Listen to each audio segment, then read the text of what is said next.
Our e-commerce application is ready to deploy. However, before that, we need to do one thing, and that is we need to display the sellers, which items are being sold, in which date and time. And to our buyers, we need to display the orders they have paid for. In order to do that, in our dashboard method, we will add a condition to filter user by using the group name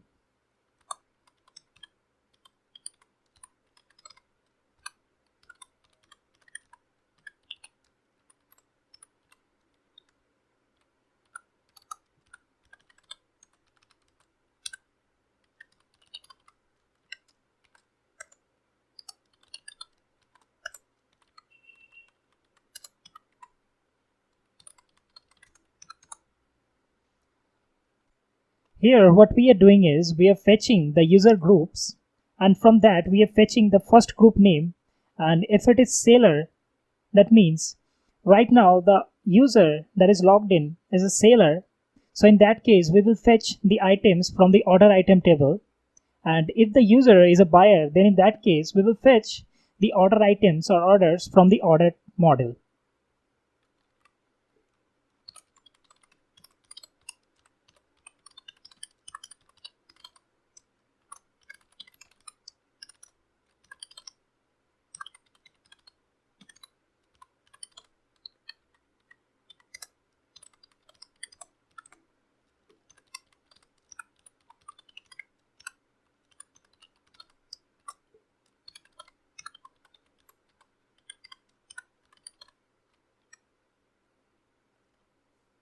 So here we have said order item.objects.filter product _user.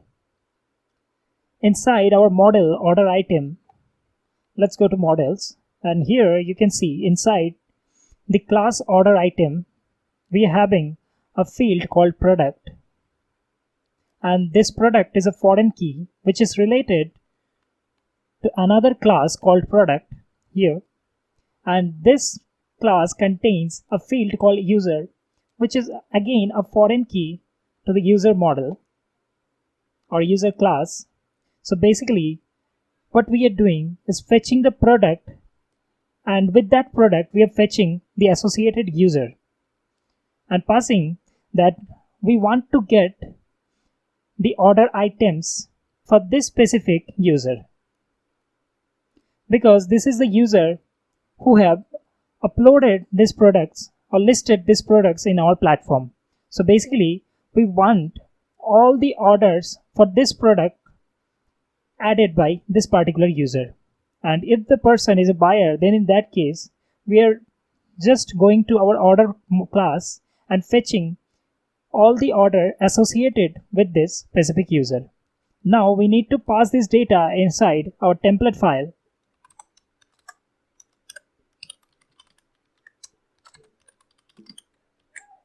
Now let's save this and head over to our dashboard.html, and here we will add a lot of things. First of all, let's start with the filter by using the group name.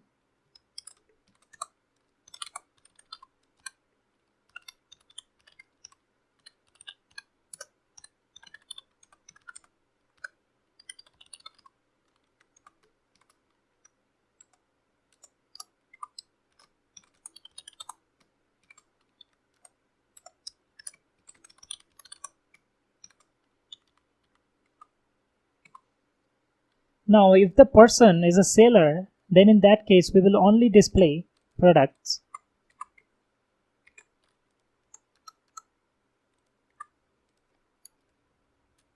Now after this button, we will check if the order count is greater than 0 or not.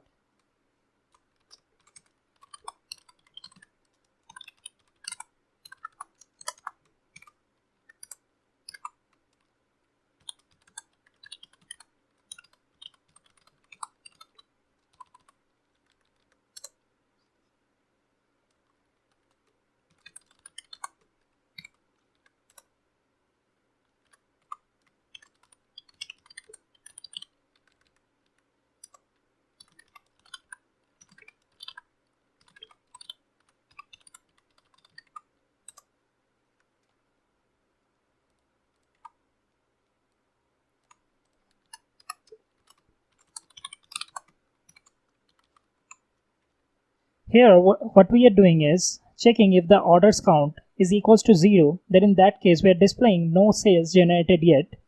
However, if the orders count is greater than 0, then in that case we will display all the items which are being sold till now into a table.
Our table is ready for sellers. Now let's go to the else part, and here we will do the exact same thing, but for this time we will be displaying the order details for our buyers.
Here in the else part, what we are doing is we are checking if the orders count is 0, then in that case we will display your orders will be available here, and after that there is a button or link to start the shopping.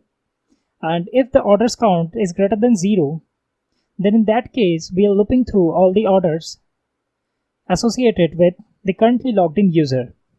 So basically the user may have multiple orders. So in that case we are looping through all the orders, and one order can contain multiple order items. In order to fetch it like this order item, make sure inside your models file here you have mentioned the related name order item. So now let's look through our data.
So that's it. Now save this file and let's go to our views.py again.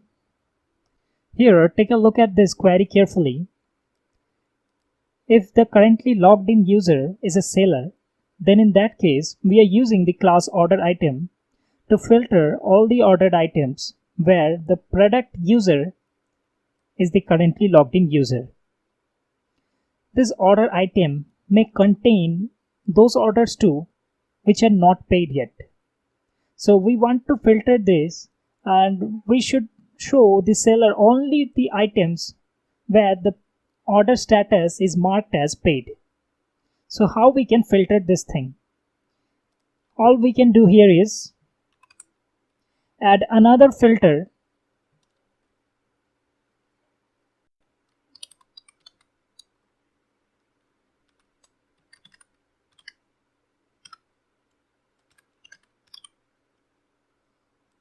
order status paid. Now let's save this file and open in our browser. Here you can see the dashboard view from a buyer's account. Here we are getting the item name, quantity. However, we are not getting the price. We will check why it's happening. And here we are getting the time. So this is the last order that we have placed. This contains quantity 3 of this product, and here is the date time. So let's get back to the editor, and what we need to do is use the order by to order these items by using the created at. So we will get the latest order at the top. Here in our views, just add the order by.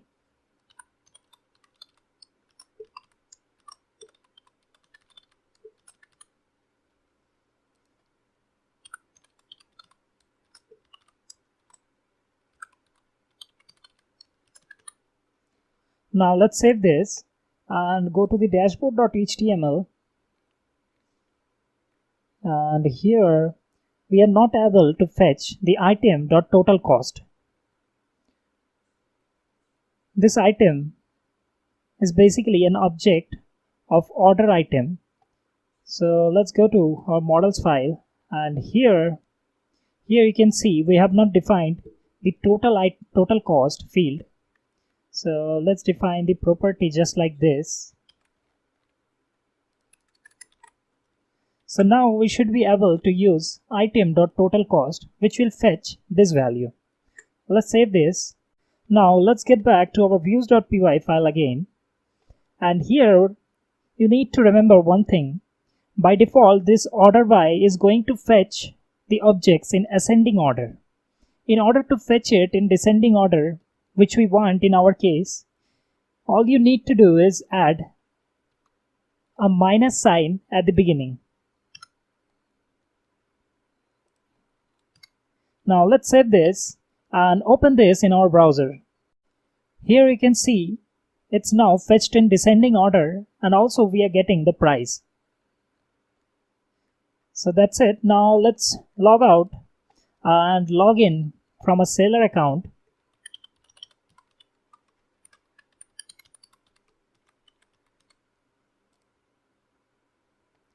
Here we are getting an error that cannot resolve keyword created at into field.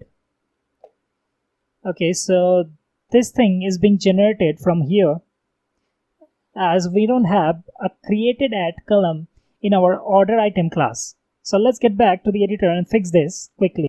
So here in the order by statement method, we need to change created at to order __ created at. So that means we are referring to the order, and the order class contains created at. So we can get that by using _. Now let's save this and get back to the browser. And here you can see we are getting the product which is already sold here with the quantity, price, and all the other related information. However, there is still one error left, and that is, if some of you may have noticed that in the last lesson I have ordered this product where I have placed the quantity 3. However, it is stored as quantity 2. So let's get back to the editor and fix this.